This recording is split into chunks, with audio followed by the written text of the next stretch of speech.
இது ஃபர்ஸ்ட் மலேசியாவின் செய்திகள் உங்களுக்காக.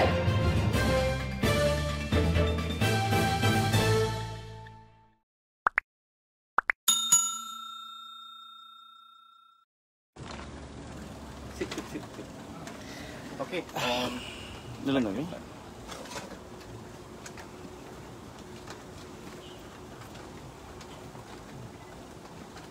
Okey, boleh dengar dekat belakang? Okey, saya ucap dalam bahasa Malaysia. So, selamat petang. Saya ucapkan kepada semua yang hadirin, pejabat parlimen, pihak media, penduduk asal kampung Jalan Langgak, wakil daripada Amanah, daripada PKR, dan juga siapa lagi? Ada juga daripada Pemaju. So hari ini kami berada di Kampung Langgak ni sebab atas satu perkara yang saya rasa tidak sangat positif.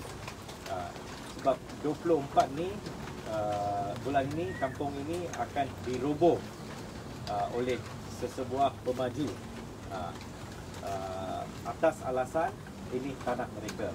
Kami bersama penduduk, pejabat parlimen bersama penduduk telah pun daripada 2019 awal bekerjasama dengan penduduk ini untuk membantu penduduk untuk berpindah, sebab ini adalah tanah pemaju.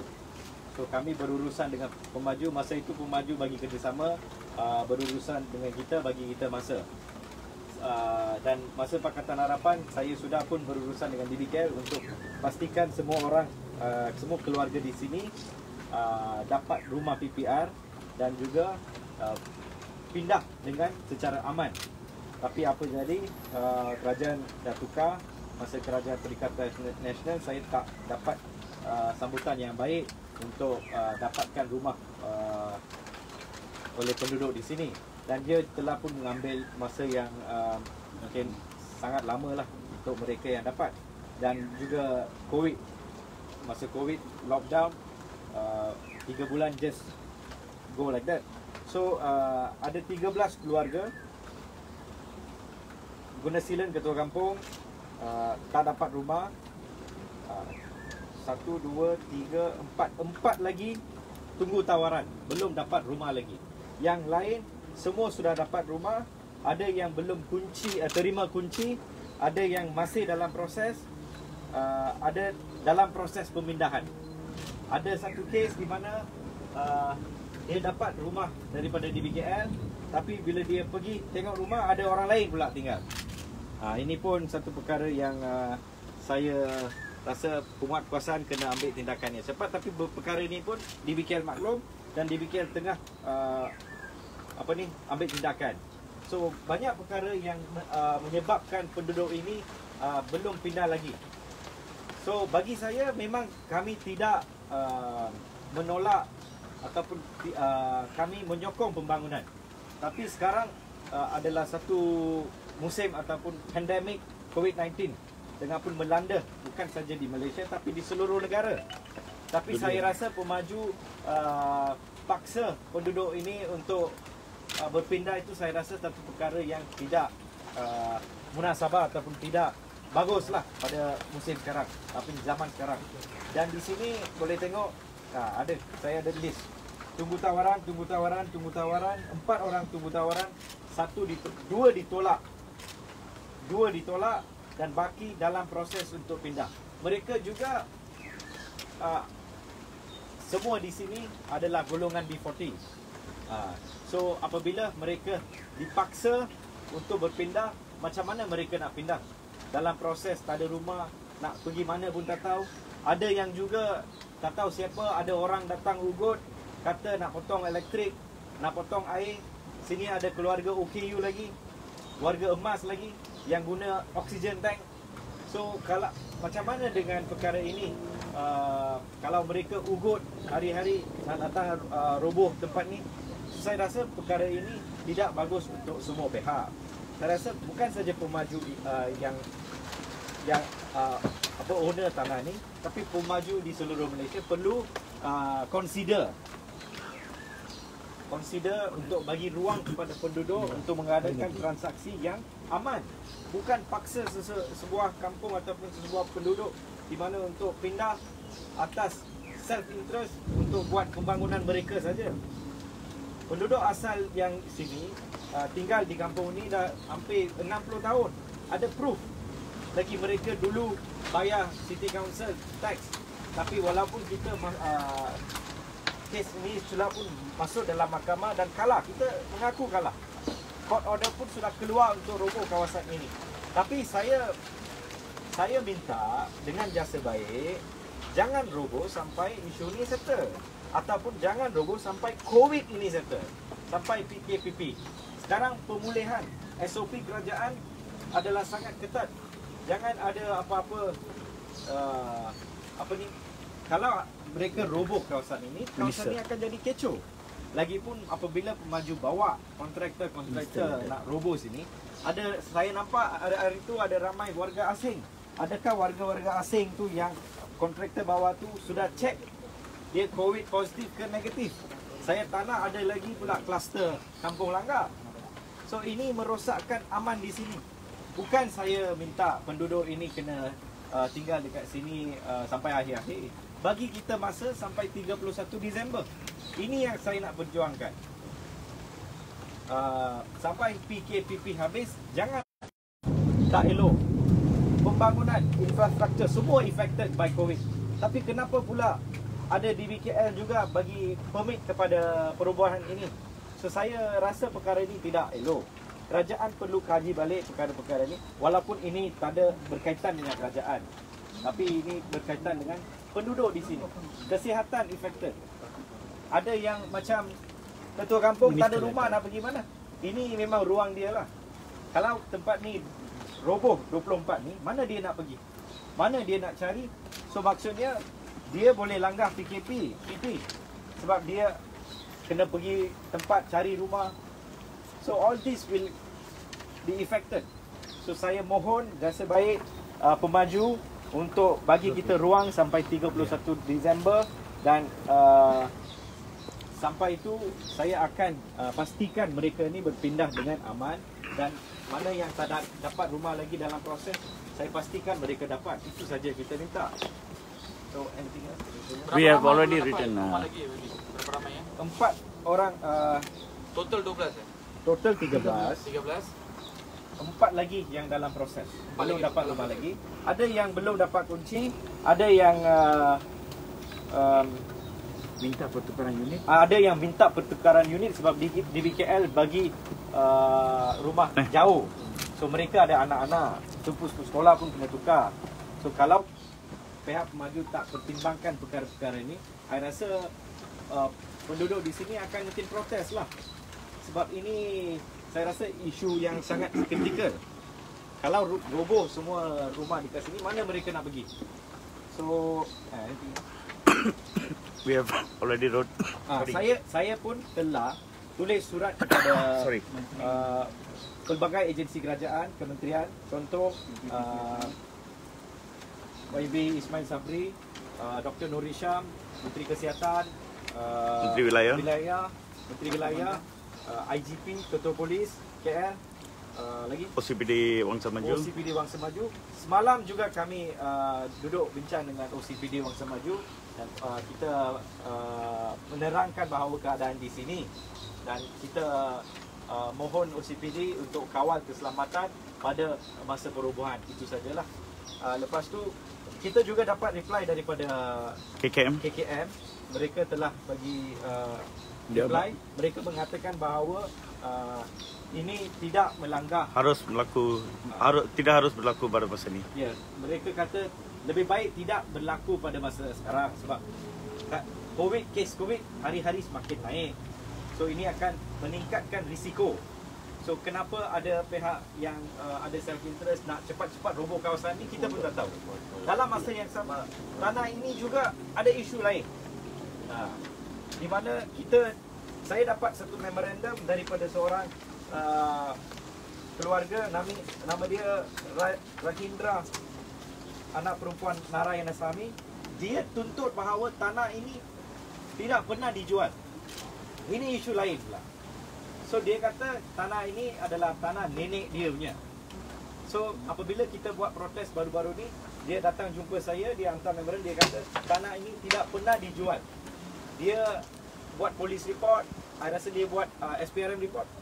Ada buat? Akan buat. Akan buat dan dia pun ada lawyer-lawyer dia sendiri telah pun buat kes dalam mahkamah supaya dia dapat keadilan, sebab dia kata tanah ni dia tak pernah jual. So macam mana ada orang kata ini tanah mereka? So semalam juga mereka jumpa OCPD dan OCPD kata dia akan siasat kes ini sebab ini tidak adil bagi sebab dia ada grant tanah lagi. Where's the grant? You have the grant. The grant is with the owner lah. So banyak perkara ini bangkit. Banyak perkara ini bangkit dan penduduk di sini keliru. So adakah ini tanah pemaju, adakah ini tanah persendirian? So apabila perkara ini bangkit, so kita pun confused. So biar agensi kerajaan ambil tindakan dan siasat dulu. Sampai itu janganlah ada perubahan 24 ni. Itulah permintaan saya bersama penduduk di sini. Penduduk ada lah? Betul. Nak roboh 24 ke tak nak? Tak nak. Tengok. So itu saja. Sekolah, isu sekolah baby. 24 Dua hari lagi? 2 hari lagi. Isu sekolah baby. Pasal dia orang nak pindah sekolah kan. So any question? Pertukaran. Tak, dalam 13 keluarga, 5 belum dapat lagi. 1 bujang rejected, 4 lagi dalam proses. 1 dia dah pindah, tapi dia tengok rumah dibikin tu orang lain pula ada. So dalam proses untuk dapatkan balik. Lagi 1 dia buat pertukaran unit sebab dia rasa sangat jauh daripada sekolah. So perkara ini ada lagi 1 pula baru-baru ni datang minta dia nak pindah sebab dia pregnant. So hospital dia jauh daripada rumah baru yang dia dapat. So banyak perkara ini bangkit. Kalau saya nak selesaikan, bantu mereka berurusan dengan DBKL, saya perlu ada masa lagi. So sebab tu saya mohon sampai 31 Disember. Tapi pemaju bagi saya surat, dia tolak permohonan itu. Dia nak roboh serta-merta pada 24 2 hari lagi lah, 24 September. Dan dia tidak memberi saya ruang untuk negotiate lagi. So saya pun tak tahu lah nak buat apa. So kalau tempat ni roboh, saya bersama dengan penduduk duduk atas jalan raya lah. 2019 Januari kalau tak silap saya. Hari pindah ke Februari. Court order bila? Bulan 9 tahun 2019. No, this year court order. When it came out? No, suppose in 2019 November we have to shift up, so we can. Okay. Sepatutnya November 2019. Lepas tu kita negotiate, dia bagi masa tambah sampai sekarang ni. Sebab tu lepas tu COVID pula ada. Kalau COVID tak ada, lama dah roboh. Maybe kat andainya pemaju setuju untuk bagi penempatan sementara dekat keluarga yang masih bermasalah ni, adakah Maksudnya? Maksudnya sementara Mereka bagi penempatan lain selain daripada DBKL. Tapi kalau dia bagi penempatan sementara, itu sementara saja sampai bila? Mereka perlukan, ini semua golongan B40. So mereka perlukan satu tempat yang permanent. Dia sewa ke apa ke, itu suka hati dia orang. Tapi kalau developer bagi kontrak, okay you stay sini 3 bulan sampai kita roboh, lepas 3 bulan dia bagi mana? So itu semua kena clear. maksudnya dengan nak penempatan di DKL juga lah, baru mereka ni setuju untuk Okey, sepatutnya dalam polisi DBKL tak boleh bantu tanah pemaju. Yang setinggan dalam tanah pemaju DBKL tidak boleh bantu. Tapi atas perjuangan saya daripada tahun lepas, saya selalu gaduh dengan Datuk Badar untuk dapatkan rumah. Masa PH Khalid Samad juga minit pada surat saya untuk membantu keluarga di sini, telah pun lulus. Tapi selepas kerajaan tukar, saya dapat some difficulties to engage the DBKL to come back. Tapi Datuk Bandar sebelum tu kata, okay ini last, dia akan bantu. Tapi dalam 5 orang lagi yang belum settle. So DBKL memang niat mereka nak bantu, tapi dia ambil masa sikit. Sebab DBKL pun tak ada rumah. Tak adil kalau mereka bagi penduduk sini rumah dan orang yang mohon tu tak dapat rumah lagi. So DBKL tengah pun cari penyelesaian. Bukan DBKL tak nak bagi. Sebab tu semua dalam proses. Ada surat ni. Permohonan untuk menyewa rumah PPR. Siti Khadijah binti Hamid.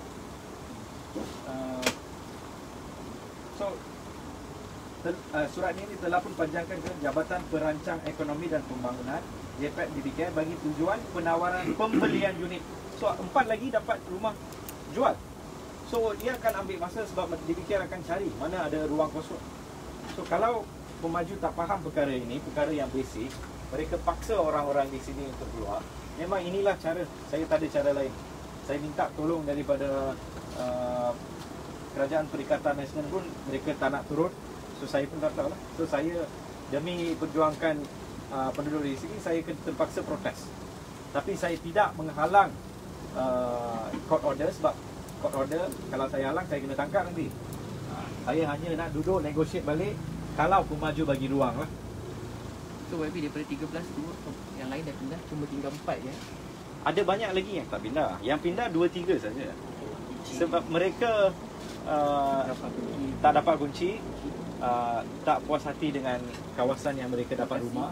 So mereka dalam proses tukar unit. So itu semua akan ambil masa. Ramai tak ada duit. Rumah PPR. Ramai terjejas melalui because of MCO. Ramai juga Tak ada kerja. tak ada kerja, tak ada gaji. Macam mana mereka nak pindah? Lagipun mereka stres. Setiap hari fikir pasal perubahan. Malam-malam sambil tidur. Physically they are tortured.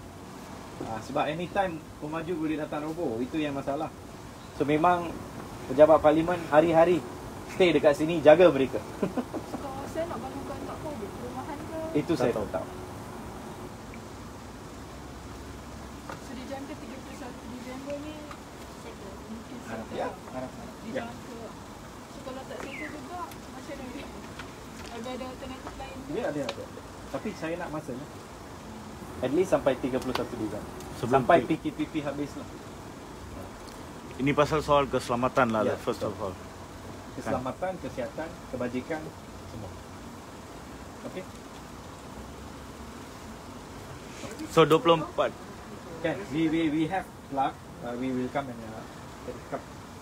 YB, can you comment about the 100,000 deposited to the Never mind, YB. payment untuk Which media are you from? I'm not from a media. I'm just. I think I should not answer your question lah. Come. Let's go in front.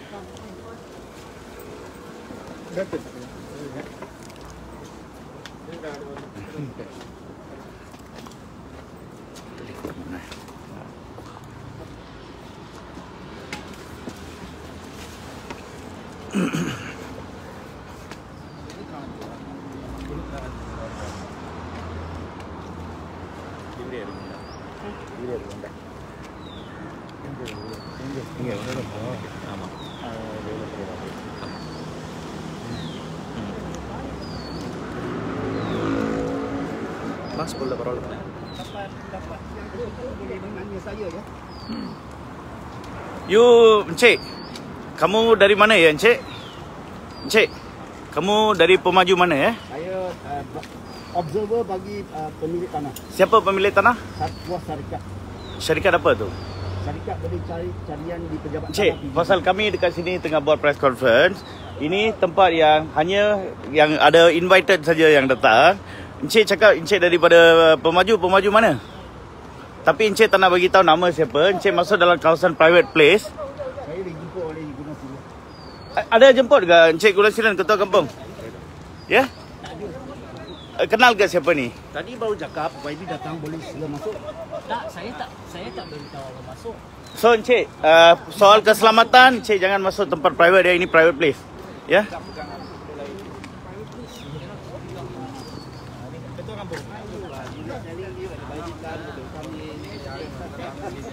Come, Gunalan, come.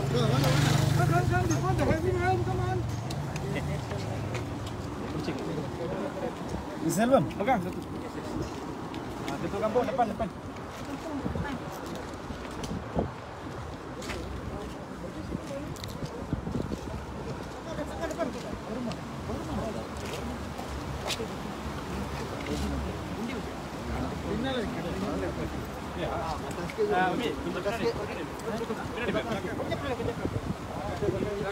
Belakang lagi.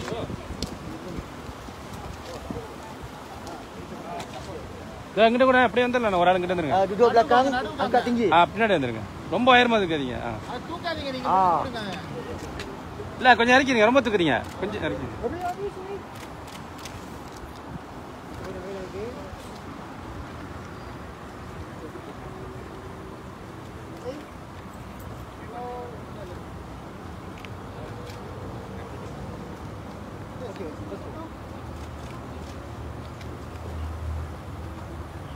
Kata sikit.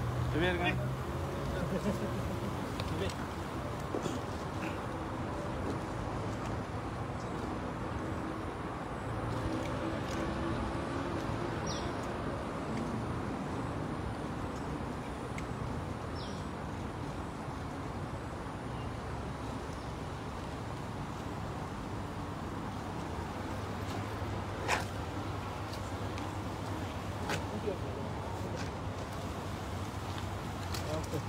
Yes, baby.